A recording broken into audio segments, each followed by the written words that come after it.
Pirmajai Šaukėnų vidurinės mokyklos mokytojai, kuriai buvo suteiktas LTSR nusipelniusios mokytojas, yra pradinių klasių mokytoja Stefanija Ščeponavičienė. Kol kas Šaukėnų rajono šachmatų legenda vadinamas Stanislavas Jokubauskas. Kas iš Šaukėnų dalyvavo 1982 metais Ispanijoje pasaulio futbolo čempionate, ne kaip žaidėjas, ne kaip žiūrovas, bet kaip dalyvis.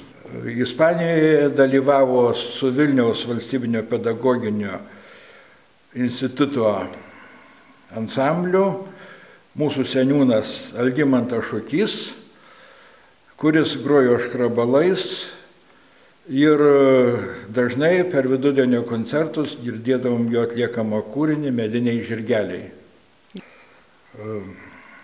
Pergalės parade dalyvavo Naumas Krupeninas, kuris karo pradėjo eiliniu ir baigė kapitonu. Gerai, labai gerai. 5 klausimas.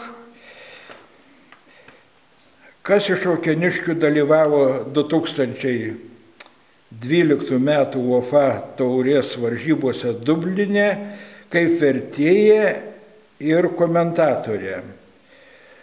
Varžybose tarp Vilniaus Žalgirio ir Dublino Patriko. Dalyvavo Vitalija Bacevičiūtė. Jis sutiko atskridusi Žalgirį ir jie neturėjo vertėjo, net komentatoriaus. Jis su lietuviška maikutė pasitiko ir pradėjo sveikinti žalgiriečius, tai tie paprašė, ar gali pabūti mums vertėja.